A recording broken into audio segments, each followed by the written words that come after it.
How's it going? Wait for a couple people more to come on here, and we'll start our two-stroke Tuesday. Say hi, Andrew. Hi. Go do your thing. Hello. What a week, man! Did you guys get to see that video with the DS100 for a start? It's gonna be a nice bike when it's all done. I mean, it's always gonna be rough. I'm not gonna restore it or nothing, but it's always gonna be a rough bike. Just what I'm looking forward to on that bike. Man, that thing. Oh, I don't know what they did with that ignition system on that bike, but it was fried. Thank you. Yeah, that bike. One of the things with it is if you look, I don't know if you saw it on the video, um, but the two charge coils, they were burnt, like right in the middle, and then the very edges where it screwed on was all charred, like it was on fire or something, like they heated it up with a torch or something. But the windings, the wrapping in the middle was missing on one of them, and then it was loose on the. I mean, they clearly got hot. What I was thinking happened is I think whoever owned the bike before tried hooking a 12-volt power source up to it, because that's the only thing I could see that would heat it up like that. I can see that trying to get the bike started. Okay, you're thinking Honda. It's not a Honda, but you're thinking like that, and you're like, man, I wonder if this thing needs a battery hooked up to it. So they probably took a couple of jumpers, hooked it up to the ignition system, and popped it. Um, even the Jeff, even the what you call it there, the condenser. It looked like around the black. It looked like it was sweating a little bit. So I'm thinking that thing just really popped. We're talking about the for you guys who just joined in. We're talking about the Suzuki DS100 that I'm working on there. Yeah, it's a beautiful, beautiful thing when you can take a look at something. Now, when I got the bike, they put a CDI coil on it. Now, you can't possibly use a CDI coil on a point powered bike. It's not going to work. I don't care what you do to it. So, um, hold on, let me stop there for a minute. A CDI coil with the CDI built into it. If it was just a regular coil that worked on a CDI, you can use that on a point. But if the module is built into it, it will not work. So it was like, okay, this thing's got CDI. I'm all set here because I can use the CDI coil, the CDI bike. Why ain't it sparking? It should be sparking. And when it didn't, that drew some red flags. And I showed you guys the bullet connector and then the spade connector, and that identifies the ignition coil. So if your bike has a bullet style plug on for the coil wire, that's points ignition. If it's a flat spade style, that right there is CDI. So I'm like, why did they make this little jumper? My thought was they changed the coil, they cut the wire off the old coil, and made the adapter. Well, they did do that, but they didn't do it right, and it was the wrong coil. So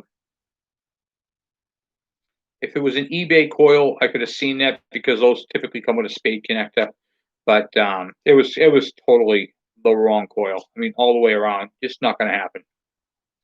So I had the extra DS80 motor. I grabbed the magneto and the flywheel. Now remember, if you're going to do this upgrade, and it is an upgrade, even though you're going from a DS80 to a DS100, it is an upgrade. So you're going from the benefits to having a DS80 CDI unit into a DS100, as opposed to the other way around, is the DS100 has a heavier flywheel, and the DS80 has a lighter flywheel. Now, if you guys, this is where my channel gets a little confusing to people because I did a video on flywheels, and you don't want to change flywheels from other bikes onto other bikes because they're balanced differently. This is true. However, the DS100 and the DS80 are internally balanced on the crankshaft. So the flywheel has no drills in it. It's not drilled. And I'm going to show that on another video. The difference between a flywheel that is balanced and a flywheel that is not balanced. So I'm switching. the flywheels within the motorcycle bike family. Okay, so like you have your Kawasaki KD80s and your KE100s. Those bikes are in the same family. The Suzuki DS80 and the DS100 are in the same family. So many of those parts are interchangeable. Um, that was one of the cool things about this bike. So I'm like, oh, okay, well, got points. I'll try to get the points going. I filed the points, cleaned them. Nope. The gap looked good. They were making contact. No, I could visually see it, did a visual inspection. At that point, I'm like, you know what? This thing is shot. It's gone. Getting rid of the points because all my bikes are CDI anyway. So there it went. CDI because I just wasn't playing with it. And then I'm like, okay, well, we'll use the lighter flywheel in that case.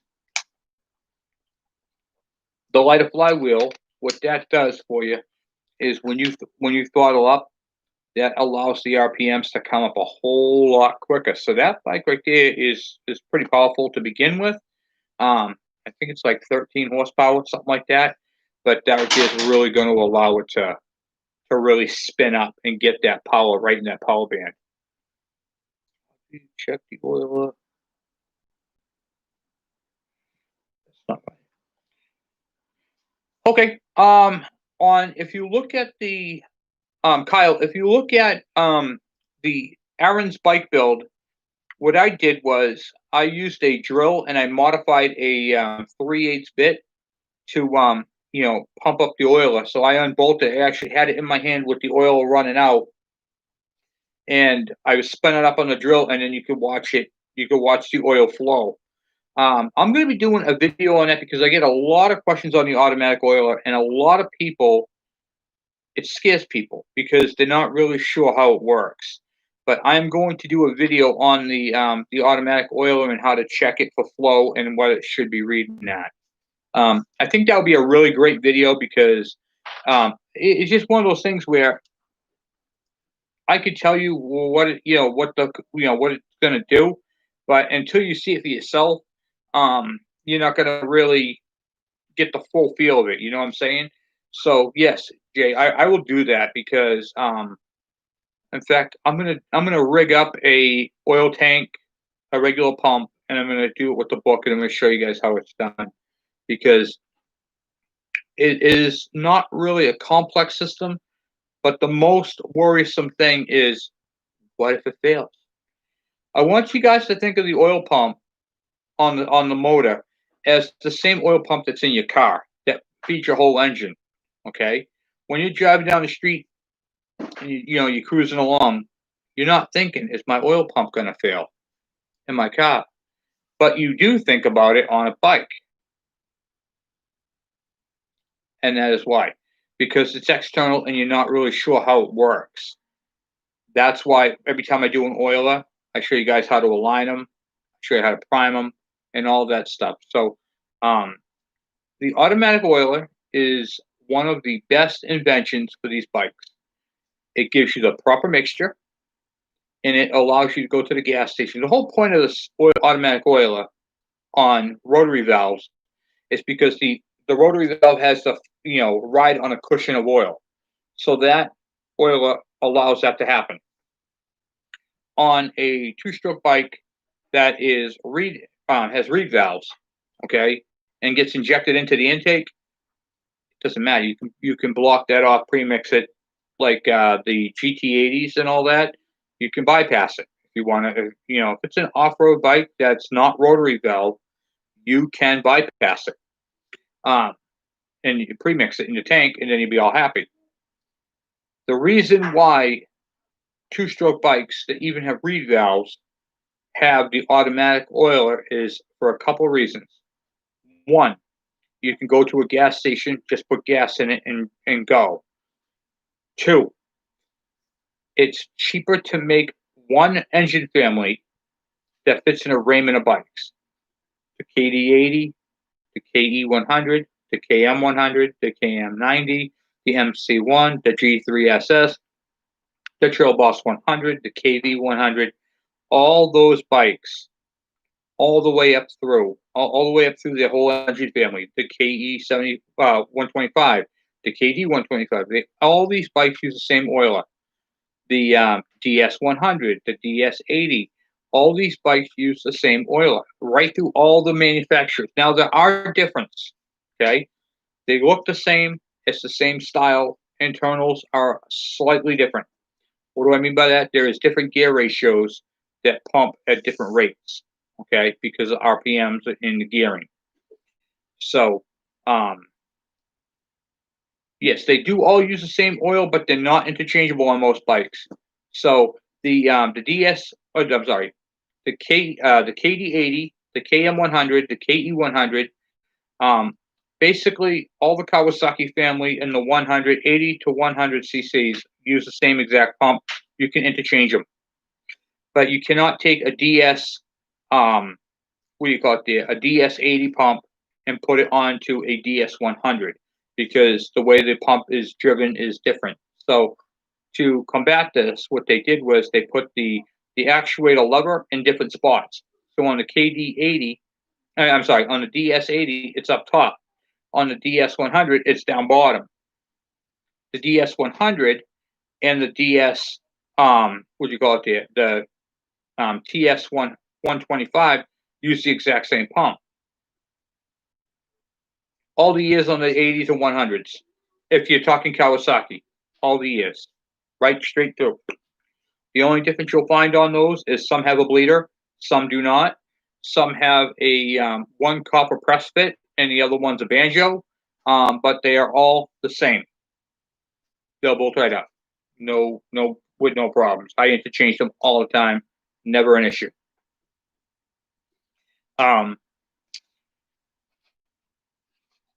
Yeah, it's pretty neat. Yeah, you can get them, but you can't use so. If you're looking at my KV75 mini bike, you can't use that pump on one of ours because the gear ratio is inside is different. So you'll either pump too much or not enough. Oh, you're welcome. The pumps really, I've had the only one I've had go was my Kawasaki KM100, my yellow bike. That one failed on me, and when it failed, the minute you think of an oil pump failure, you're like, oh my god, no oil. I'm gonna lose the motor. No, that's not what happens. When the oil pump goes, it literally way over oils. It fouls out the plugs, shuts it down, and I literally, when my pump failed, I could not see in back of the bike. I mean, it was a plume of blue smoke, and all you could smell was oil burning. And if you watch my videos, you'll see the back wheel is just covered in oil. And overnight, I went from a full tank of of oil to a half a tank of oil. So yeah, it's when they go, that's the only one I've ever seen in 30 years go. When they do go, it way over oiled. Like it just done. And it took 8 hours because I was going to do the video the next day. So it took overnight, so probably 12 hours to go from a full tank to a half tank, just sitting there, not doing anything. And the fact that it's even started was mind blowing. Okay, and it did not like it. And of course, it was CDI bike, so when I kicked it, it just lit, And I'll tell you, that was a lot of smoke. Even my neighbors like, wow, well, we're not going to worry about mosquitoes. But yeah, no, that's a that's a serious thing. But I always use my automatic oilers. I like them. I understand where a lot of you guys coming from. You guys are coming from a dirt bike background where you had KX 100s, RM 100s, 125s, a plethora of bikes. Okay, Hondas, everything, which is great. But not all bikes are intended to be pre-mixed. Not all bikes are intended to be oil injection. And the oil injection systems, when they're good, add two things. One, they add reliability to your bike. Two, there's nothing wrong with them. I mean, there's honestly There's nothing wrong with them. They last a lifetime on these bikes. There is one thing that that I'm starting to do, and I'll be doing it to all my bikes. So, like, huh? Okay, well, don't do that. Go get a tissue. One of the things that you're going to want to do is use a clear fuel line going from the tank to your oil pump. This right here allows you to see oil coming down through. You should be checking your bike out before you drive your bike every time. I always check and make sure that my vent tube is clear or my cap. I always make sure that my tank is either full or at the halfway mark. I don't let it get below a half tank. I rode my bike all last year. My KM 100, my KE 100. I alternated them. I put probably about 1,000 miles on each one, and I rode them every day, rain or sun, back and forth to work. About 15 minutes a day. Okay, back and forth to work. I probably want to say within 2 weeks went through more, a little more than a half tank. So I check it every time, and I never let it get below a half tank. The beauty of these bikes is you can ride these bikes all day long. They're like glorified scooters. They honestly are. They're 11 horsepower. They're fun to ride, and they're just a blast. And you don't have to premix. So if you ran a premix on your bike, now you got to stop at a gas station, get a gas can, premix it in your thing, pour it in your tank, and then you can ride. No, you don't want that. Get the automatic oil, hook it back up. Honestly, I talk about this almost every week. Seriously, hook it back up. Enjoy it. It's a great thing to have. So you guys might have noticed that we got a GT80 and an MX80. This is from Brian and Bryce, father-son duo, and we are going to be working on their bikes. We have a few projects ahead of that, but we're going to be getting them in there. We're going to be working this week on Elvin's bike. Going to get that off my lift. We got to swap the front. We're not really fixing the front wheel. He took it off when he brought over. He had it in the back of his car, and then we just kind of slapsticked it on there. I'm going to put that back on there because I want to ride the bike. We got to fix the positive wire, hook up the ground wire, a battery, the air boot. We got to order. So we're going to have to order some parts for it, but nothing too dramatic. And we're going to do a first start on that bike on the lift with a supplemental fuel system. That is a cool bike. That is a cool bike, and he is going to get many, many years out of that bike. And pretty much that's it for that bike. And the taillights, we got to do 2 taillights. I dug those out. We got to do a couple little repairs to them, but nothing crazy. And we're going to get that all fixed up for him and check out all the systems on the bike, adjust the brakes, adjust the chain, go right through it all, tire pressures, change the oil in the transmission, get that done. We'll be working on that this week. I'm trying to get Alvin's bike done and that DS100, get them out of there. That way I have more room. We have Dave's bike that we're going to be finishing off the case on. So that video will be up later on this week. We're going to be washing the case, getting that all done, going through it, and installing crank bearings and seals, and getting that all done. Geez, I'm trying to think what else we get going on. We have those 2 bikes done, and then once we get Alvin's bike done, we got that KE 100 motor to do. That's going to be, we're going to probably strip that down later on this week. Actually, we're just going to get that bike motor stripped down and inspected, because in case when I place my order, I want to make sure I got everything coming for it at the same time. I'm trying to think what else we got. We got the so the red GT80, that's going to stay with me. Brian donated that right there, his extra bike, to the channel. The blue one is going to be his and Bryce's, and we're going to start modifying that head and going through the carburetor and all that type of stuff. So we want to make sure that we're getting all those parts and pieces and stuff like that. Hold on 1 second.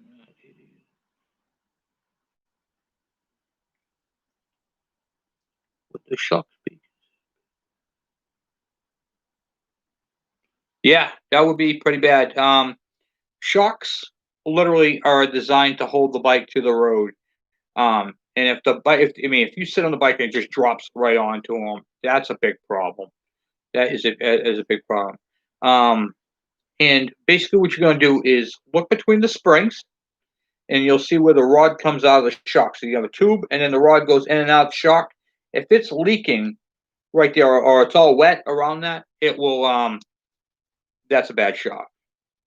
Other than eBay and Craigslist, where can I buy an oiler and oil tank? Um, those are your probably best things. Go onto the forums to see if anybody has them. Um, it's one of those oil tanks are kind of hard to come by, especially for the KD80. The nice thing about the KD80 is the KM100 tank fits it, so you could definitely do that. Yep, the KZ650 B3. That's a good bike. Yep, the KM100, my yellow bike, is the same exact bike as the KD80. Um, it's right there. Also, the KD100 is the same as well. A lot of those bikes are interchangeable. They are all basically. So remember, I was talking about engine families. Okay, the bike frame is also on the same family. Things that separate the KM100 and the KM100 and the the KM100 and the D100 are literally the same bike. Period. The only difference is one has the headlight and all the lights, the marker lights, the gauge, the key, and all that type of stuff. Same bike, and has the piece welded on the frame for the voltage regulator underneath the fuel tank. Other than that, they're the same bike. Hey, Tony. Having a hard time finding rings. See suggestions. The MC90. Now, this is going to sound kind of crazy, Tony. The rings on the MC1 are the same as the GS33. I'm sorry, the G3SS. Sorry, 90cc. Same exact rings. And also the same rings can be found on the KD80. Now I got to stop and explain. The KD80 and the 90 have the same diameter cylinder and pistons. Okay, what makes the 90 a 90 and not an 80 because they have the same piston and cylinder size is the 90 has the KE100 stroke, where the KD80 has a shorter stroke. That's the only difference. So the jug is shorter on the KD80, but it's the same crank and the same piston. So they just moved it down. That's all they did. So it gives it. I mean, I'm sorry, different crank, same piston, and they just moved it down the stroke. So it has a shorter stroke. It spins up a little quicker. But the KD80 is the same rings. The G3SS is the same piston and rings. Both pistons will work.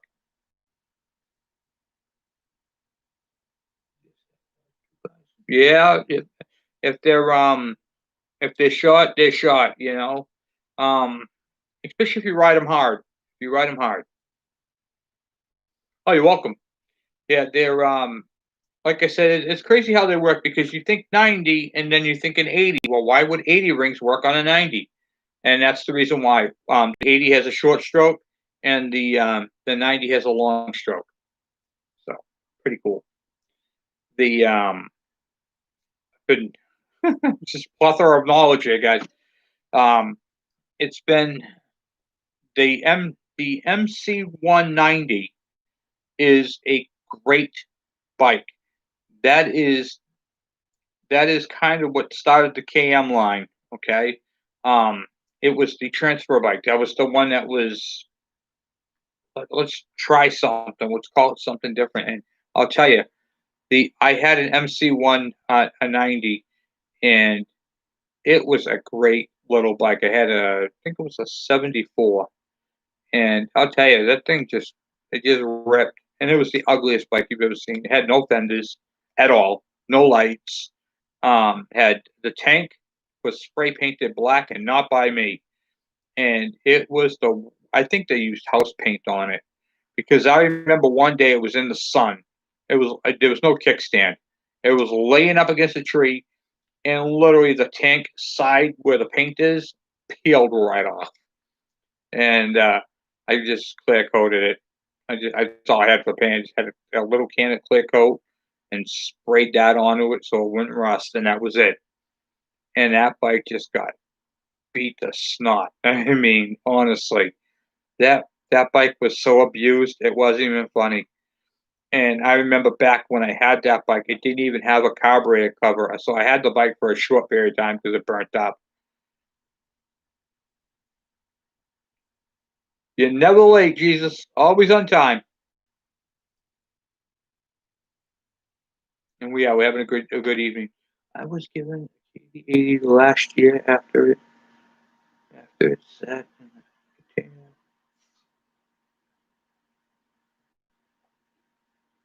Yeah, don't they do? If the bike is stored in a dry place where it's not all moisture and everything else, that preserves them. Dirt on a bike preserves it. It just preserves it. That's awesome, Tony. Yeah, they if you can get them in good condition, keep them. They are worth. They're going to be worth a lot more than they are. Okay, it's one of those bikes where yeah, MC190s are harder to find. They're getting harder and harder to find, and when you find them, keep them.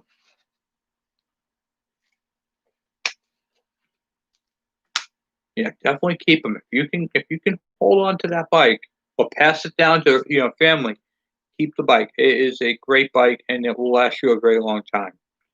Just keep up with the maintenance. That's all you got to do.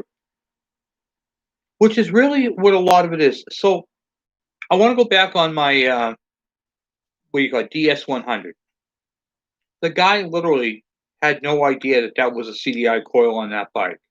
He bought a coil for a Suzuki DS100, and that's what was posted. And so that was the coil he put on there. And I'll tell you,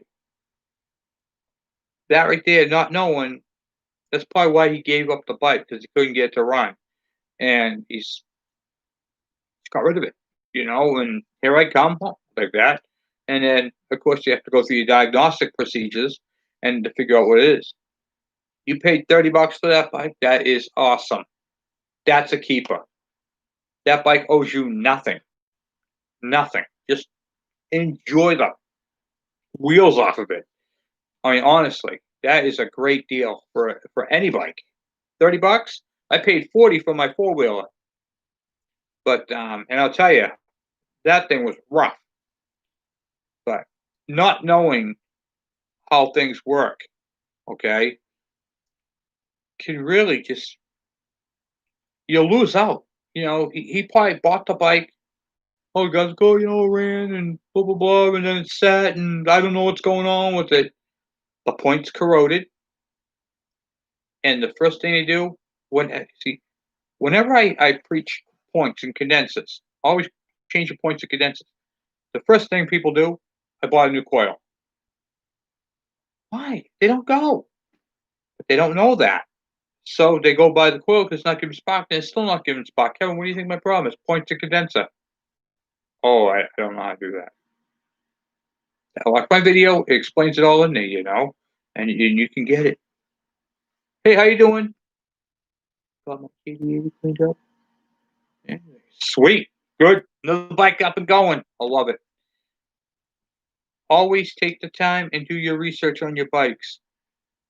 If you own the bike for a long period of time and you did points and condenser, say 2 years ago, and your bike's running poorly, and it comes time up for another tune-up, okay? Points and condenser are part of a tune-up. If you've already replaced your points and condenser only within a couple years, go ahead and change just the points, okay? I always do the condenser if I personally own the bike for a few years, and I've already done the points of condenser. I'm not going to change the condenser again. I'm going to change the condenser on the next set. So I go every other point set, is condenser. And then I change the points every time when I do the points and plug. But now I don't even do that. I put all CDIs in all my bikes. No adjustments, and it's easier for me because I own so many bikes. And then if the conditions or the weather changes and all, now I'm gonna have to replace points on all my bikes, and that's just gonna be a nightmare. So, and now I'm up to 15 bikes that are running. So within 15 bikes, that's a lot of points. You figure what, 18, $20 a point, times 15. So that's a lot of money. I don't want to do that. Bad enough I gotta put plugs in them all the time. So yes, I did that. I have all my bikes. My KD is CDI. My KM is CDI. My KE is CDI. My KV 75 is CDI.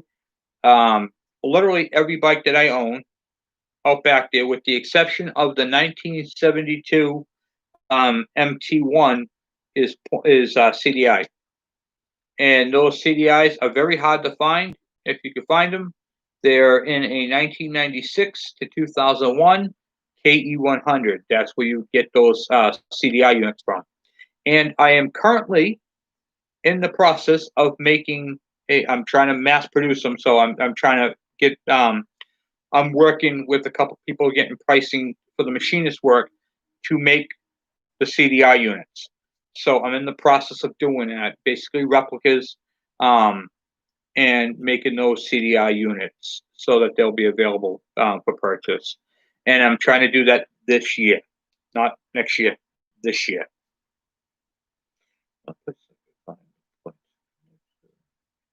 Yeah, points. Yeah, on eBay. Yep. You can also use Partzilla. Oftentimes you can find them on there too. They are getting hard to find.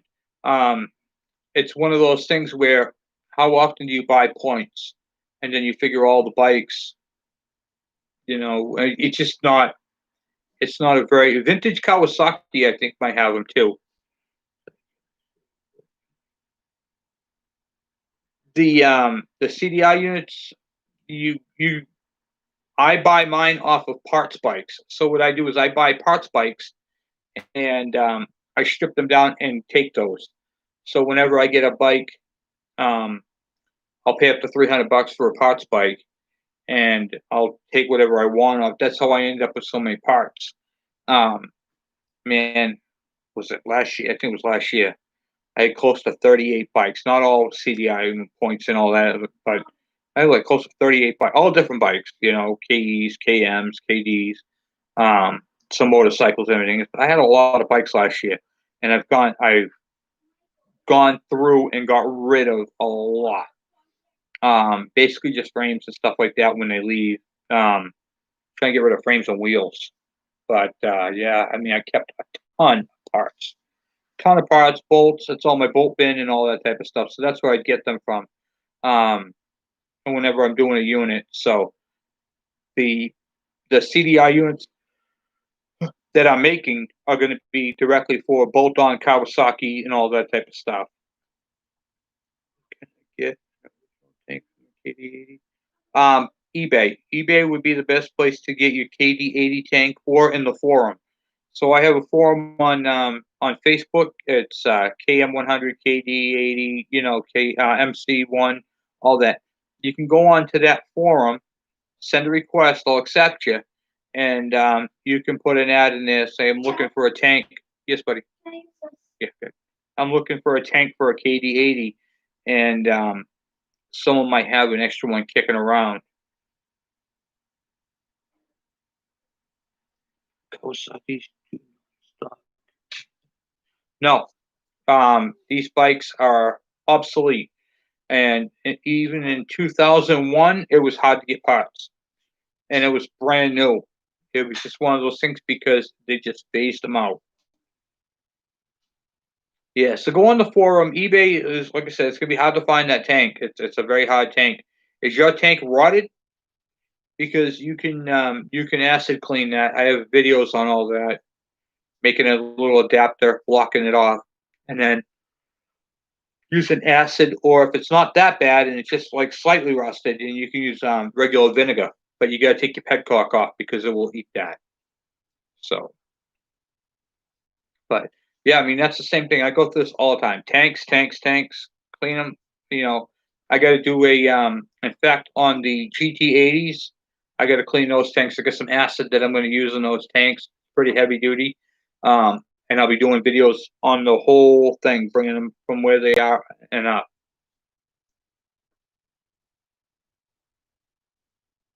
Yeah, full holes. That's kind of hard. I mean, if you could find someone who can braze it, that would be a good thing to do.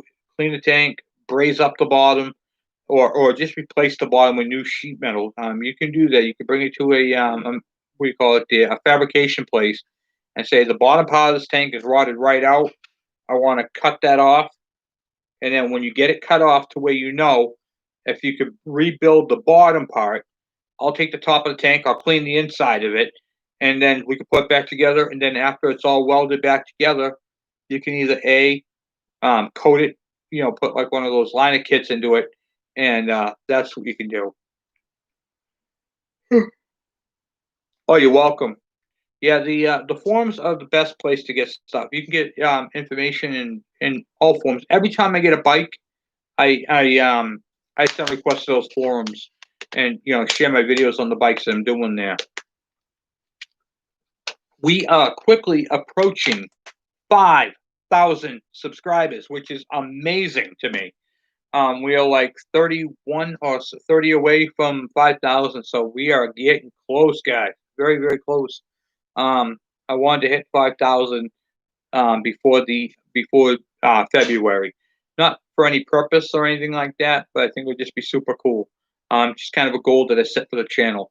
The original goal was 5,000 in December, but when I started looking at where the analytics was, it still wasn't moving quite as long. So we are growing, and we are growing fast. So I'm happy with that. The growth is good, and you guys have been an absolute blessing. So once again, thank you guys. I really appreciate all your support. Um, cool things after we got what do you call it? The Dave's bike coming up to get that one done. That's on the chopping block. After, well, not after, but during Alvin's bike, we're going to be getting it done. So yeah, it's pretty cool. It's pretty cool. And we got over the winter, we also have the two GT80s, and thank you, Patrick. I appreciate that. Yes, no, you guys are all just been absolutely a blessing. We're going to do some cool tips and tricks, like cool stuff with the blue MX80 from Brian and Bryce. Um, he's on the video. He was happy to be part of that, so it's really a blessing to have them to bring up that bike. But we're going to be doing a high compression head, and we're going to be talking a lot about jetting coming up soon. I am not on Instagram. Someone said I should do an Instagram. I thought about it. The thing is, even with social media, I'm really not on my phone a lot. I know it sounds like I am, but I'm really not. I'm always working on stuff. What's up, buddy? Don't do that. Um, I'm just not on my phone a lot, so I'm always working on something. Something comes in when I'm not doing the video, shooting videos. I'm actually working on equipment, um, and different other projects as well. So I'm always doing something. Like I just did a pressure washer the other day. I got trying to get parts and pieces for bike builds and all that type of stuff. I haven't even touched my KE 102 build in a while. I got to get on that. That is right down and it's driving me nuts. All I'm doing is looking at my bike all day long, and I can't even work on it because I got so much other stuff. In fact, I even have my I got to take the wheels off and take the brakes out, but the Yamaha Chappie, the Yamaha Chappie there, the 50 LB50. I got to get that done. So, Andrew, please go do what I asked you to do.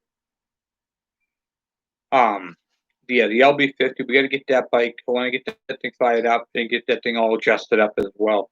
So that's why I brought that into the shop so I can get that done. I just put up a new light up in the shop too. Did that earlier today. So I had the three big LEDs. I put a fourth one in there, so now we can see. I'm trying to get the lighting better in there for you guys. Because I really want you guys to see what I'm doing. And it's hard to do videos when I'm in the way. You see my arm, and it's like, I'm like, oh man. And then I'm like, okay, this is kind of dark, so I got to pause it and put a flashlight. So just trying to make it so it's more bright, so you guys can really see. Because I like to show you guys all the little ins and outs of what I'm doing, and you know, I need the lighting, but money is extremely tight.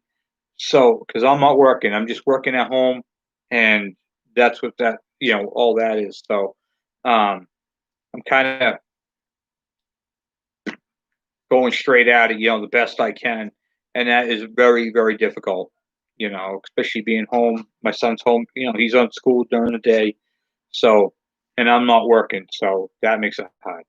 But we're still moving forward with projects, and we're still able to do these things. So, it's been working out. It's been working out great. So I can't really complain. Knock on wood. And the views have been going up, so that's been a really, really cool thing. When my views go up, the channel makes more money, and then I'm able to purchase things like that. Just picked up a 110 TV for free. Everything there.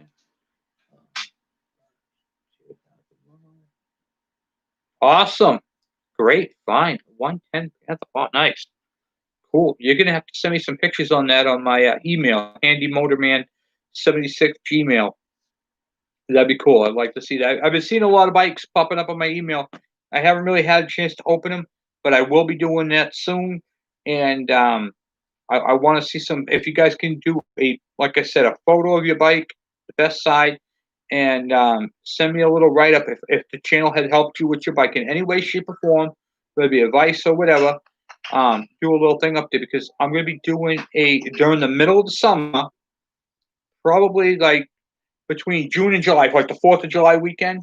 I'm going to be doing a video where all you guys' bikes are going to be coming up with a little description about what's going on. So I'm going to be talking over your picture's going to be there, and I'm going to be talking about what has been going on with your bike and to where it is. So just a little thing, and it's just to say thank you guys for all your support, and then your bikes will be on YouTube. So if you guys like that and you guys want that, definitely send me some pictures. Can I call Michael? No, not right now. You're not calling Michael. And I'm doing my video, so please go do what I asked you to. Okay. Stop. Yeah, you can on your Kyle on your KE, KD, KM, all those bikes. You can take the black wire. So you get your magneto, you get your wiring harness coming up. Okay, some are 4, some are spaghetti. Doesn't matter what year. Doesn't matter what bike. There's a black wire coming off your magneto. That is your you hook that wire directly up to your coil. All right, so you unplug your ignition coil. You hook that wire right from your coil to your magneto wire. That bike will start. No kill switch. That's how you bypass the ignition on all bikes. Right from there to your coil, and that's it. Kick it, it'll fire up. If you don't have any spark, you have another problem. So, if you watch my my DS100, that's what I did. I took that wire, I jumped it directly to that, and I had no spark. I got mini bikes, go-karts, Honda Street Roads. Awesome. Yeah, no, absolutely. I love that. Those bikes inspire me. And that's what I love about doing bikes because I see ideas on people's bikes, some ideas that they may have came up with, some builds like Hobby Spooner's bike when I did his KD80, the number plate in the front there made a diamond plate, his lucky number 13. That was pretty cool. I got a spare KD100 parts bike. Yeah, I love parts bikes. In fact, a lot of people donate me parts bikes. I got Brian just posted me up a GT80 parts bike, which is cool because I have that exact same bike. so I'm able to keep that bike for parts, which is really, really cool. But you guys know me, that's going to most likely be put together, because I can't just leave a bike with all these parts kicking around. I can't just not get it going. I mean, that would be rude, right? And the Japanese motorcycle gods would not smile upon me. They would frown upon me. And this is a blessing and a gift. So when I get a gift, I got to get it going. I have to get that. I have to hear that bike run. I have to. Can't help it. It's a motor. I have to hear it run. It's got to blow smoke, and it will. And we're going to probably do both bikes up together at the same time. We're going to go through them. He brought up a ton of stuff for his bike, so we're going to make one good bike for Bryce and Brian first, and then we're going to work on the red bike or together. I don't know. I'm not sure how we're going to do it. But there's a lot of different parts and pieces. So, and what I got here, we can make it work. It's going to be a nice bike. He wants to do the high compression head. Once again, I'm going to be going through and doing a whole video on jetting. In fact, we're going to flood his bike out. We're going to flood it out, and then I'm going to show you guys how to jet a carburetor. We're going to flood it by putting the biggest jet we can put in there. We're going to go through temperatures. We're going to go through operation. We're going to go through a whole bunch of stuff. What can we do to get more power out of this little bike? It's only a 72 cc, so we want to make sure that when it's running, it's crisp. And I'm going to show you guys some really cool stuff that is done to your bike on purpose because of the government and regulations. We are not doing anything illegal, but I'm going to show you guys how it's done and how the restrictions are implemented into our bikes when the same bike overseas has got a whole bunch more power than ours. I mean, if you literally took two KEs, one from the United States and one from India or Pakistan, and you put them side by side, brand new, right off the showroom floor, that bike from India or Pakistan would kick our KE100's butts because of the way they're set up. And you're looking at the bikes online going, what's Kevin talking about? They look exactly the same. They do, but they're different. And they're different internally. And I tell you this, they got some stuff going on over there, guys. They do. Excuse me. Yeah, they got some stuff over there. They got some KHs, some GTO 100s, GTO 125s. They got some really super cool bikes. So, yeah, definitely we're going to be showing you guys how to get more power out of our bikes and tips and tricks, things you can do, things that are really knocked down because of the government emissions controls. We're not going to alter that. We're going to leave that the way it is, but I'm going to show you guys how to kind of go around it to get more power. We could free up power. But yeah, we're going to be doing that. Definitely. I'm going to show you guys the difference in a few different exhaust systems that would also work on your bike, that would improve your bike, but they're from other bikes. Yeah, I know it doesn't make sense, right? But it's true. The Suzuki and Kawasaki have so much in common. It's kind of like Ford and Mazda used to do. Okay? You used to see a B2000 Mazda pickup truck and be like, hey, that's a Ford Ranger. But it says Mazda all over it. Same thing with Suzuki's and Kawasaki's. They're so close. They are cousins, okay? And not like second and third cousin crap. I'm talking first cousin, okay? They are right there side by side. In fact, Suzuki's actually made engines for Kawasaki.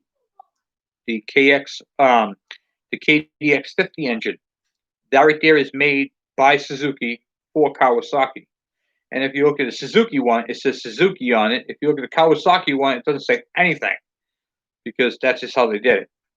But that same motor is used on the Suzuki Junior. It's used on the LB50 and the LT50.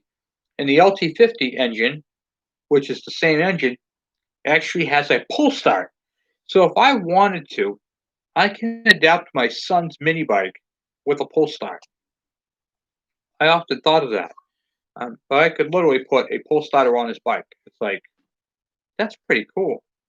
Instead of kicking it, you can pull it. I was actually thinking about doing that. I might actually do that. I think it'd be super cool. So that's one thing I might be doing in the future. So we got to do the choke cable came in for the LT 125. We got to do that. We got to get that done. I want to use that bike. We want to use we're going to put some turf tires on it so it can go on the lawn. There was no suspension on that bike, so it's not going to see trails or anything like that. But I want to make it so it's around the yard, and it's going to be used as a workhorse. I got some stuff that's going on that. That thing might be getting a plow or a snowblower. We'll see. Oh, awesome! The baffle came in today. Good for the MC 190. That is a hard baffle to find sometimes. So, how do you unstick a bully?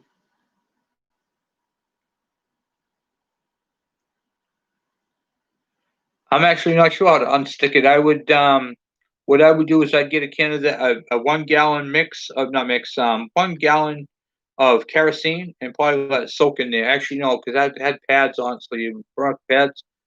I really don't know on that one. That is a good one. Unless I had it in front of me and could work it, you want to be careful what you use for oils on a clutch because if they impregnate into it, you ruin them. The baffle, Tony, on your MC 190, does that have the point goes into like a about about I want to say 6 to 8 inches long, and then it kind of goes into a tip? That is a great exhaust tip if that's the one you have. That's another one of my secrets with the KE 100. You put that exhaust on a KE 100, you will increase your horsepower. Let's see. Other ones. Yeah, I'm not really sure. Yeah, that's a good one. That hold on. Andrew, please stop. If you have a clutch, I would probably look up online and see if you can find a troubleshooting guide to that clutch. Is it just rusted? Is it rust? Because if it's rust, you might be able to use the evaporust.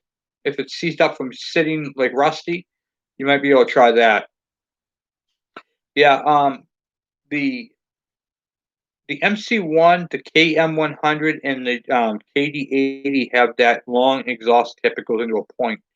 And I tell people this, that exhaust system is what gives that bike its power. And if you put that, because the KE100 has the bigger exhaust system, if you put that pointy tip, that exhaust piece, onto a KE100 exhaust, you'll go from like 11 to like 14 horsepower right off the bat. It's stupid. I mean, it is crazy. In fact, I'm going to be doing a video on that too during the spring. What I'm going to do is I'm going to take you guys for a ride with a GoPro, and you can be able to see my speedometer at full throttle, and then I'll do the same thing again with that tip, and you will see it's a little faster. It's got some scoop. That's what gives those bikes so much power. The KD80, people don't like. Oh, why would you want 80? Why not? That bike is rated. I think it's like 9 or 10 horsepower, and it's actually, I believe it's faster than the KM100 because I know that if I raced my KD80 and my KM100, my KD80 will eat that 100, and it's all because of a short stroke. That's it. Not so much the bore size; it's the short stroke because it'll spin up faster. And now that it has CDI ignition, it really scoots. I mean, it just goes like crazy. Gone. So, yeah, that's one of those beautiful things about that. I did get more power when I put the CDI on there, and I'll tell you, I love that. the CDI offers you a couple of different things: a lower RPM, like it'll idle lower and stay running. Uh, excuse me, so tired. And at high RPM, you won't get the point flow. So point flow is when the cam lobe that opens and closes the points is going so fast that instead of the cam riding it, it's slapping it, and that causes the hesitation and the stutter at high RPM. You don't get that with a CDI.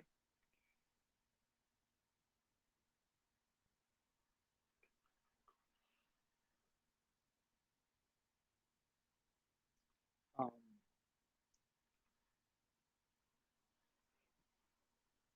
yeah, I never tried them. I never tried those clutches. I'll have to check that out. If you could send me a link to that, that would be cool. I'd like to check that out. I've been using Barnett clutches, and with the Barnett springs, which are almost like 3/4 of an inch taller, and it gives you more spring tension. They really, really grab. I mean, it is a performance clutch. I mean, it just goes,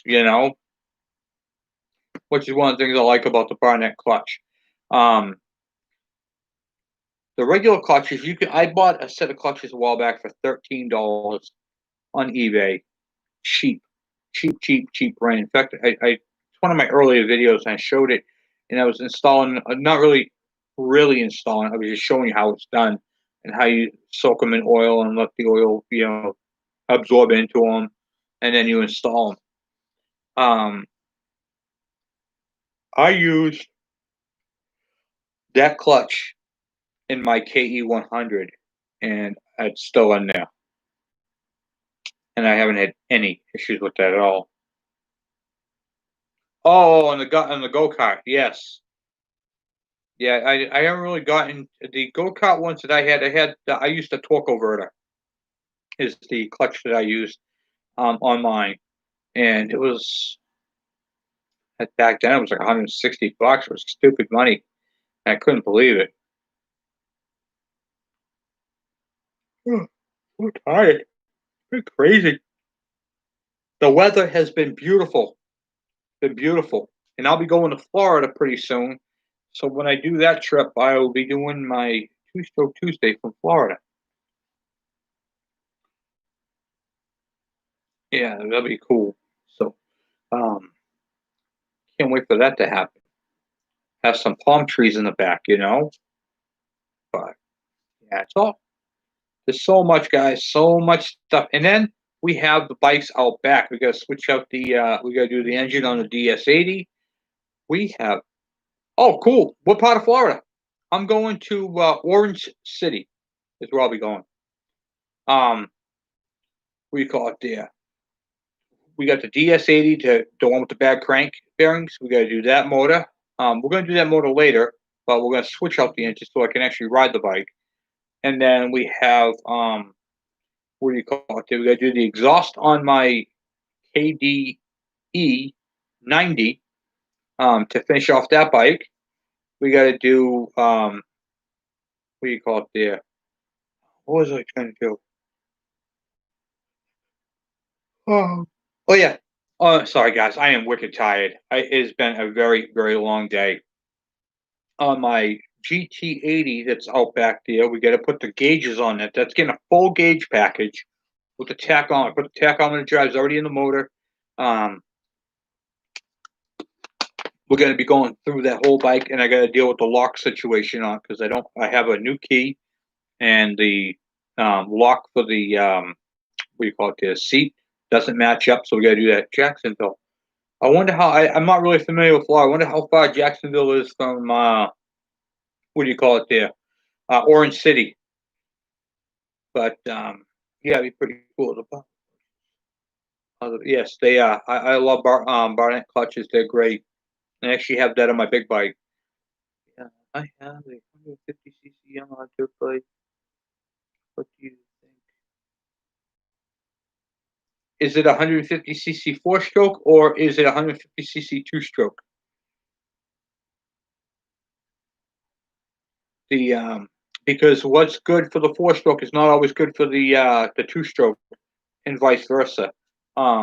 Which is where a lot of the questions and stuff that I have gets confused. So it's a 4-stroke. All right. So on a 4-stroke, some of the things that you can do on a 4-stroke, you can do your exhaust tip. You can jet the carburetor. You can install a flat slide carburetor on that as well. Basically, when you change the carburetor on a 4-stroke, you can keep the same jetting, but you can get more power as the way the fuel is introduced, like in the mapping of it. So you could change it out with a what we call a Makuni TM carburetor. I don't know what carburetor comes onto it, but you can get one with a flat slide. You can change your air filter assembly. Same thing you can do on a 2-stroke, but on a 2-stroke you really have to jet it. You really have to be careful with the jetting. 4-strokes are more forgiving. 150cc dirt bike, that's pretty sweet. You can change your ignition system on that, and if it's 150cc Yamaha, you can go on their website and see what performance parts are available for that motor. There are a ton of performance upgrades, everything from exhaust systems to carburation systems and air induction systems for the 4-strokes. You can get away with changing gearing. You can do that with our little bikes as well, but it's much, much more harder. And I will be doing some shortcuts on our bikes, on our 2-strokes, to show you guys what bikes you can get parts from that can get you more power. Yeah, I mean, if you feel you can handle it, I always tell people start off slow, work your way up to it. What do you call it there? And yeah, I mean, it is crazy. It is crazy. So you can get some serious power at 250s. There is some serious power stuff that can be, some serious power equipment that you can use to get on that bike to get more power. But once again, if you're going from 150 to a 250, that is night and day. I personally would recommend this. Don't do any performance upgrades on that bike yet until you're comfortable and you've been on it for at least a few months and you really start to know that bike. Because if you just start doing performance upgrades on a bike that you just got, you could really injure yourself and get hurt. Because, I mean, a 250 has a lot of nut to it. And I always preach safety first, work your way to a 250. Don't just get on 250, buy a bunch of performance upgrades to it, do it, and then get on it and ride it like a 150, because it will literally ruin your day. Oh, okay, so I'll be going right by there. Yeah, I'm going to be going to Orange City, so we'll have to connect and all that when we get down there. I'd love to meet you. I always like meeting my subscribers and hanging out for a little bit and chit chat and see what's going on, see what your builds are. So yeah, that'd be cool, Tony. Yeah, you just like I said, don't just go from a small bike to a big bike. That's a lot. Um, um, can I have a snack? Yes. And I want to see if I have a drink. Okay. So I have a key 100 parts bike. What other components need to pull off?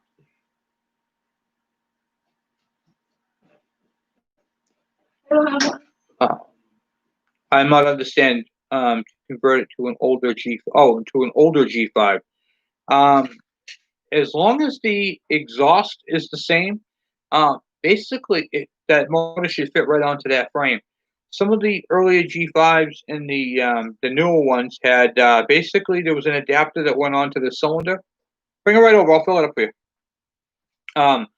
Had a different exhaust system, but I mean, yeah, you can do that. Oh, for a CDI, you're going to need that from a 1996 to 2001 KE100. You're going to need, hold on 1 second, I'm just filling up a cup here. There you go. Put the ice here. Yep. You're going to need the flywheel, the magneto itself, with the stator and all that. you're going to need the wiring, and you're going to need the ignition coil, and that right there is going to complete that ensemble of that. But adapting that newer style to your bike, where your bike has this, I'm assuming the spaghetti wiring, where it has pink wires and the yellow wires and all the other the blue. You're going to have to convert all that over. So that's going to be difficult. The Is that your only purpose of doing that type of conversion, Michael?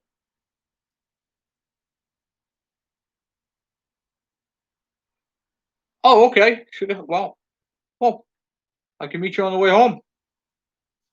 Can do that too when I go back. Back up through. Yeah, that'd be pretty cool. Yeah, we're gonna be staying down that area for about a week. So I'll let you know when it gets closer anyway. Yeah, it's pretty cool. I mean, there's so much to these bikes. My CDI kit that I'm making is going to be for the regular G5 with the what do you call it, the two yellow wires and the green and the black. Um, and I'm going to try to do it so that they're going to be right across the board. You can bolt it into a KE, a KD, KM. Oh, thank you, Michael. I appreciate that. You'll be able to bolt that into the KD, the KM, the K what do you call it, and the KE. All the Kawasaki families with the regular wiring harness. And I really do appreciate the super chat. Thank you. I will be making that so it's going to have a pigtail that's going to allow it to go into the older bikes, which is the complicated part that I'm trying to work out because of the voltages and stuff. So as soon as I can get that all together, I'll be working on that. Dad, Yes, son. I want to watch your live chat, but I can't do it in there. Okay, that's fine. That's all right. Can I do it in here? No. I'm trying to do my video, buddy. So, yeah, so that's what it's going to be with that. I'm trying to get that done this year. I want to get this done at least by the end of summer. The manufacturing part is the hardest part because there is so many. I have to commit to so many plates, which I think the first one's going to be 1,000 plates. So, 1,000 plates, 1,000 coils, 1,000 pickup coils, and for the charging system, and 1,000 charging coils for the other piece. So there is a lot to be dealt with that manufacturing of coils. The coils are going to be, same ones as the KE100s, just that there's going to be new, updated, stuff like that. So there was a lot.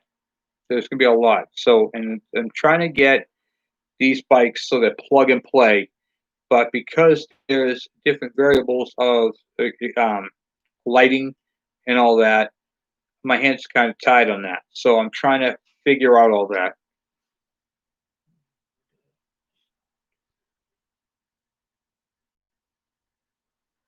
Oh, nice. That is sweet. Oh, 250. Nice. That's not 250. That's a cool bike. Oh, thank you, Tony. I appreciate that. Thank you guys for the super chats. Those really help me out. Those right there literally go into the bike builds and into the channel to do all this type of stuff. So I really appreciate that. Thank you guys for the super chats, Michael and Tony. I appreciate that. Yeah, I mean, guys, we are just we're getting there. And it's because of you guys. Man, I can't wait for these CDIs because I have got so many people who want these things. It's been nuts. What's the sound like you say it? Awesome. I love it. See, that's what I like. When you guys follow my instructions and the bikes fire right up. You must have been super excited when that thing fired up. And that is why I do this. Because I get to talk with you guys on Two Stroke Tuesday, get these bikes going, hear that they're running. See, a lot of times people are like, oh, yeah, just do this, this, and this. I'm excited for you that your bike is running because that's what this is about. We're a community of bikers. This is what a biker is, okay? This is what biking is. This is not like, patches all over the thing, and you have to pay dues to ride a bike. And you ride the same type of bike. No, we got bikes from all over the place, all over the world, and this is what real bikers are right here. My first stop and rebuild. Okay, can't believe it's that's awesome. That's awesome, Patrick. Thank you. See, this is what we do. This is what we do. You guys have the support. I mean, I'm your wingman. You guys are doing the work. I am just helping you guys, instructing you guys, and kind of listening to what you guys have to say, and then pointing you in the direction that I feel that I would personally go in. And I'll tell you, it's been amazing. It's been a trip. And the fact that you guys are getting these bikes up and running, and you guys are riding these things, it's been great. It's been absolutely. Dad, I'm gonna have my snack out. Okay. It's been great. I really really enjoy doing this. I talk with you guys on the phone. One guy had texted me from Canada. He's like, "I got your number on your YouTube." Yeah, you can text me. People text me all the time. You know, that's cool. Not have been running if it wasn't. Oh, thank you, Tony. I appreciate that. And you got it running. I'm just your wing guy. I'm helping you. And I can set you guys show you guys how to do these things. And if I make a mechanic out of you guys fall in love with these bikes. Tony, I hope that you guys, all you guys, I hope that you guys get bit by the bug. And I don't mean the virus. I mean the motorcycle bug. When you guys will sit there and go, you know what? I'm going to buy that bike. And I'm going to go through that bike. I'm going to get that bike running. And then I'm going to ride that bike. And I'm going to pay hardly anything for this bike. And that's the beauty of this. That's what this is about. Oh, thank you, Tony. I appreciate that. We try to do as much as we can with as I get them. As I get them, you just got to go through them. And I know a lot of my videos are kind of repetitious, but that's how we learn. Just got a 1974 MC 100. Oh, nice, cool, David. Great, that's another great one. That's another great one. Another the 1974. That's beautiful. These bikes would be junk without us. Okay, we're rescuing these bikes. This is we're saving the old two-strokers. We're working on them just as much as riding. Oh yeah, just you always will be turning wrenches. Something's always going to break, but you know what? You have the ability to fix it. It's really an art. Okay, it really is an art. And diagnostics, finding a problem, solving a problem, that's all part of the hunt. And when you have I pick up bikes all the time, and I find the same thing with all these bikes. Nobody knows about these bikes. The same thing. I come across it all the time.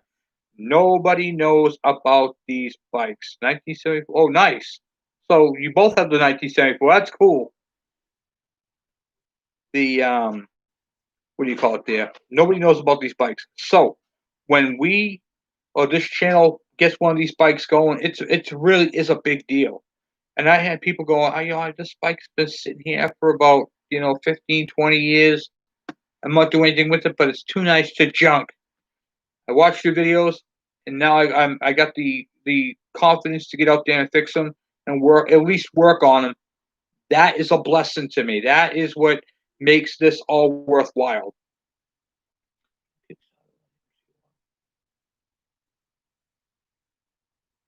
Yeah, take a wrench. I believe it's either a 12 or a 13, a 14. So you got the Kickstarter shaft going like this. Take your wrench, stick it over it. If it fits like this, it's too small. Go with the small wrench until it fits right over it. Then to get either whatever size fits over it nicely. That's what size Kickstarter you need. Typically they're pretty much all the same sizes, but you can get that Kickstarter from a an MC1, a KE100, a KM100. There's only, I think, two different style shafts. So I think you'd be all right. I think you'll find one no problem. On eBay, they make some aftermarket ones. Be careful of the aftermarket ones, especially the ones that say China, because those tend to just strip right out. I have two of them, and they suck. And I bought them because I couldn't find one at the time. All my parts bikes had them all ripped off. Now I don't even sell them. Every time I get a Kickstarter, I keep it. So, got it running without the info on your channel. Thank you, amazing. I appreciate that. Thank you. That is a great compliment. I enjoy doing it once again. I can't get over how nice it is to be able to hang out with you guys, even from around the world. Okay, from all over the United States, all over the world, and we are literally getting bikes running because I'm sharing my information, my knowledge, and you guys get to see me do it in front of you. And I think that right there is a huge thing because it's one thing to text someone and say, "All right, do this, this, and this," and it's another thing to show them. And when you see it in front of you, in depth, I know sometimes it's kind of a long, drawn out thing, but honestly, when we do that, it really, really pops. It really, really shows. You get to really see what's going on, and you know your problem in front of you, and that's why I like doing this.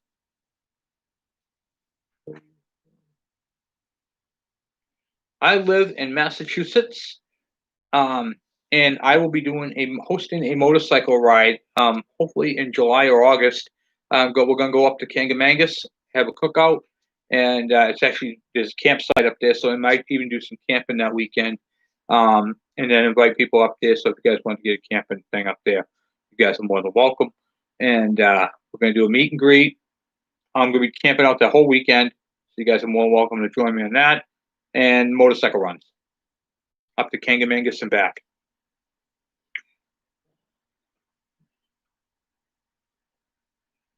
Yeah, that would be cool. That'd be cool. And the bikes are going to be I have a truck and a trailer, and whoever doesn't, what do you call it there, want to haul their bikes up, for space and all that, we're going to be putting them all on the trailer and hauling it all up as one unit, which would be pretty cool. And so it'll be a lot of fun. And of course, a photo shoot, and of course, a YouTube video. So the bikes will all be able to see because I really want you guys to be able to share your bikes with the world as well. And a lot of people watch this channel, and it would be really cool to showcase that. Like these are the bikes that make this channel, and it's your guys' bikes that make this channel. So that'd be really super cool. I'm in the process of getting the papers registration for 74MC1. Oh, you're gonna like that bike. Yeah, no, you're gonna. That's a really cool thing.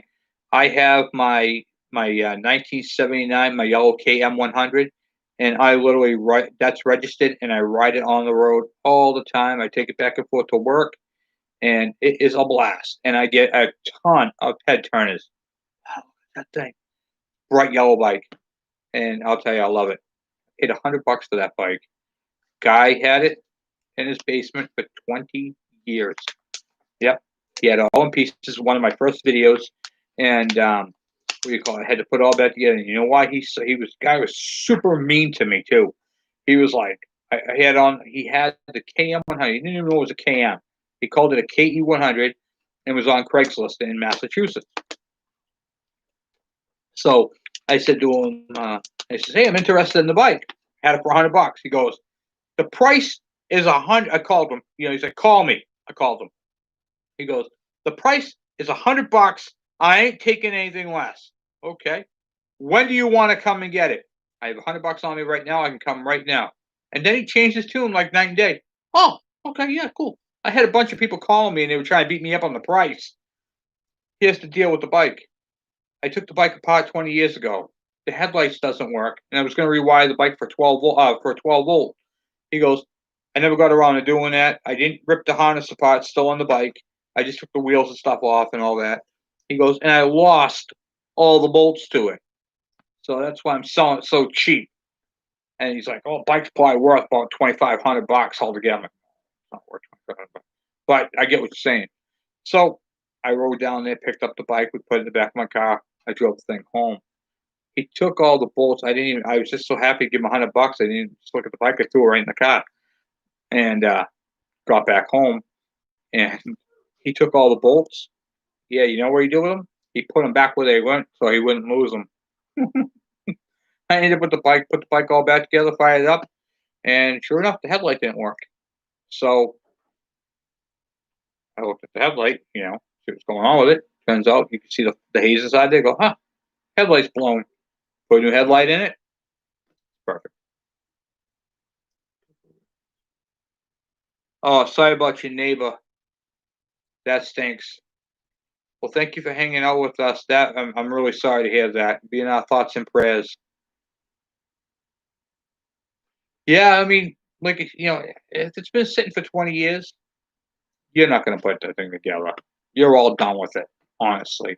Or you would have done something with it years ago. But it was in a nice warm basement, and the bike is in nice shape. The tank, you can eat off the inside of it. Take my money. Here you go. Here's $100. And I was very happy to have it, and I am to this day. Then since then, I went through the whole bike, new tires, new brakes. I put new chain sprockets. I did CDI conversion, all that type of stuff. So it worked out quite well, and I'm very, very happy with that bike. I even put KE 100 directionals on the bike, and it's a good looking bike, and it runs great, and I love it. One of my favorite bikes. I like all my bikes. They're all my favorite. Anything with two wheels, I enjoy. I just don't like Chinese bikes. I just don't like them. There's so many. They're okay. There's nothing wrong with a Chinese bike. I personally just don't care for them. I've had a few, and they just don't do nothing for me. And you get one bike, and I don't know. I'm just not into them. So I'd rather have the Japanese stuff. And we got the Honda Z50s. We're going to be doing those, and they made so many knockoffs on those. It's like even those don't really. I just wanted to have a Honda 50. I've always wanted a Honda 50. Everybody wanted a Honda 50 when they were a kid. That was the first bike I wanted, but my first bike actually ended up being the KD80. So once again, not complaining. I'll take an 80 over a 50. So it's pretty fun. We had a blast. Used to work on these things all the time, and they're still working on these bikes to this day. And now, because of my son Michael, I've taken it to this level right here of working on what do you call it there on these bikes. Real quick, I just want to see. I wanted to show you guys. Let's see here. Hold on a second. Boom, boom, boom. I can't really see it. I'm at 4,971. Oh, you can't. Yeah, you can't see that at all. 4,971 subscribers. So we are really getting there, and it's just so happy. Again. Oh, thank you, Tony. I really, really, really appreciate that. That is a huge help. Sharing the channel, sharing the videos, and just telling people about the channel if they love. I really want people who are interested in bikes to come to the channel and enjoy watching and learning, because that's what this is about. This is a learning channel, and I'm your instructor, and I enjoy hanging out with my students and just really being on the one-on-one. That's why we do this, and I answer the questions. When I was a kid, I wanted to. Oh yeah, I never really got into that bike, only because I didn't know about that bike until later on. It is a cool bike. Unfortunately, I don't have a lot of parts for those type of bikes. So if I got one right now, I'd be at the mercy of eBay. I have done so much with the Kawasaki's, the Suzuki's, and the Yamahas on the two strokes on the smaller bikes. if I need a part, I could just go over to one of my supplies here and grab one, which is really, really super cool. But if I had to go on eBay, sometimes you're at the mercy of these people who go, "Oh, that little part right there, $500." You know, exaggerated, but you get what I'm saying. Um, when I was doing my KV 75, okay, I didn't have anything for that bike. In fact, I didn't even know that bike existed until I saw it online. It's a cool bike. Didn't realize how rare it was, how much it cost, and how expensive it was gonna be to put together, and how, um, it was easy to, the workings are all the same on the motor and all that. It's easy to work on. I could do it in my sleep. But a friend of mine has helped me out with that bike tremendously with parts. He restores them, and "Can we use this, and this, and this? Let me know what you need, and I'll help you out." And he did. He helped me out big time. And I didn't pay a premium price, but I paid a fair amount. And he was really super cool, and told me what to look for and all that type of stuff, and common problems, which is one of the things that we like to do on the channel, is go over common problems, because that common problems, if you can nip that in the bud, that's preventive right there. Back to my MC90. They stripped all the. Yeah, that's terrible.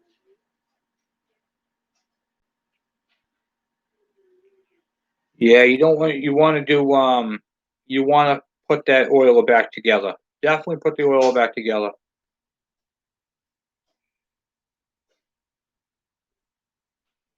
Yeah, it's just awful. And then eBay. One of my biggest problems with eBay is they tell you this fits your bike, okay? And so the CDI coil, okay? I did a video on it. The CDI ignition coil. They like, oh, this fits your bike KE100 CDI. So if you have a 96 KE100 with, that's a CDI 2001, you buy that coil. It's an orange coil, and you put it on your bike, and you don't have spark. Oh, well, it says it fits my bike. I know what happened. They sent me a defective one. You send it back, takes a week. The new one comes in the mail. You hook it up. Same thing. Why won't this work? It says it fits my bike. It says CDI. It says it's a performance coil. I'm going to get more power out of my bike. It's a performance coil. Why won't it work?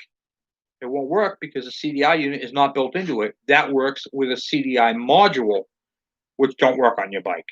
So that is where the problem is.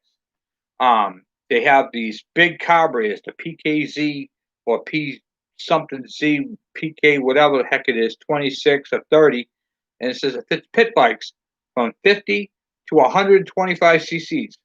Well, let me tell you something about that.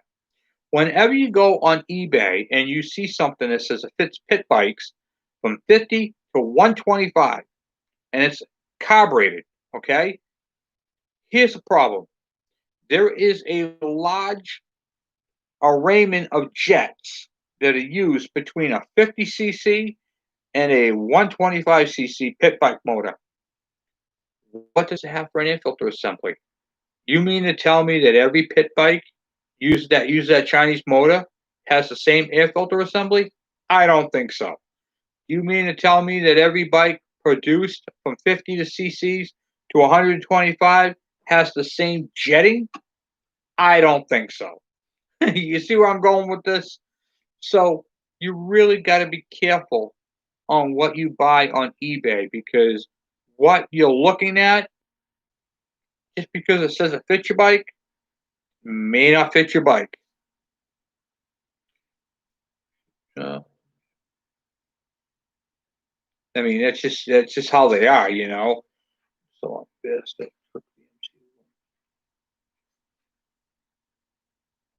yeah, exactly. Someone told them that the bikes are worth more in parts than it is as a whole bike, and they take this to the max. Okay. Point in case, the KV75, the two rubber foot pegs. I said this before. The two rubber foot pegs. They wanted $50 a piece. That's $100 for 2 foot pegs. Okay. The G3 SS uses the same exact foot pegs. $20 for the pair. Free shipping. You know what I mean? I'm not paying $50 a peg. I don't need it that bad. I'll modify. I'll make some. I'll take a piece of straight sock and make it. It's 9 o'clock. Okay. Go brush your teeth. Are you ending your live chat? In a couple minutes. You can stay for a few more minutes. Okay. But go brush your teeth. So yeah, you can really get lost in these eBay things. I mean, wow, just there's so much, you know. Yeah, that's exactly what told. Yeah, exactly. Because they think they have a Harley Davidson or it's 2-stroke. Well, they don't make 2-strokes anymore. This thing's worth a mint. I'm gonna be rich.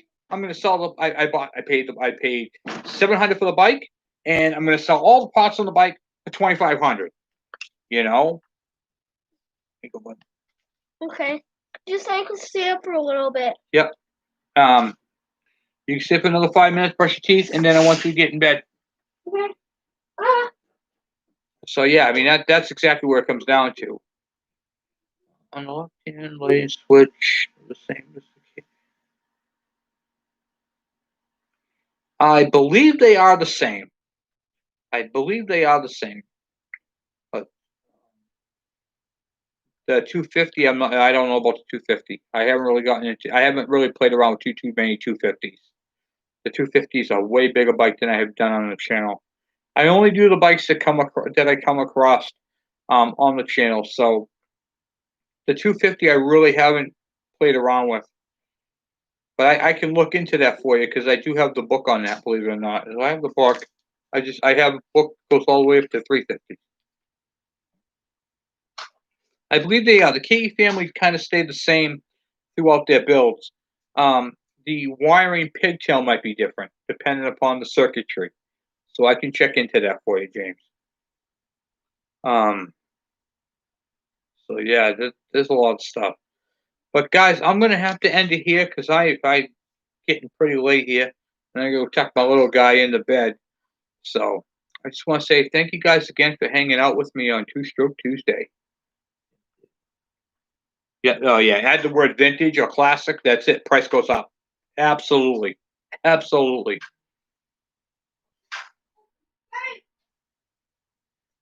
Yes, I believe they are. Yeah, I know they're different than the. We're making a new my channel. Yep. Yep, my son Andrew's going to be making his own channel. He's going to be doing a Andy Gaming. Yeah, so yeah, whenever you put classic or anything like that, it's automatically goes up. Oh, you're welcome. You're welcome. And you know, I really, really enjoy doing this. It gives us our chance to ask questions and talk and do all that type of stuff. So, you know, if you guys have any questions, go on that forum there. My forum, send me messages. You can send them through Facebook, and all that type of stuff. So it's pretty cool. So we get to hang out with each other and hear and watch the builds. And I got a whole bunch more. I actually already have tomorrow's video already done, so I got to post that tomorrow, or maybe might do it tonight. I don't know. We'll see. You're welcome. Thank you, James. Thank you guys. Thank you guys for all your support once again. Do I get 5 videos? I'm doing my video, and I just asked you to please go do your thing. I'm just ending my video. Yes. I have 2 minutes yes, 2 minutes. Because I was brushing my teeth. Okay, yeah, that's fine. Yeah, go. 5 more minutes. So, anyway, guys, I gotta go do the fatherly thing and go tuck my little guy in. So, once again, thank you for hanging out with me. Thank you guys for the super chats. That was super awesome. I really appreciate that. That's a big, huge help. So, anyway, guys, thank you for watching. Thank you guys for hanging out with me, and I really appreciate it. Oh, you're welcome. I'll talk to you guys later. I'm out.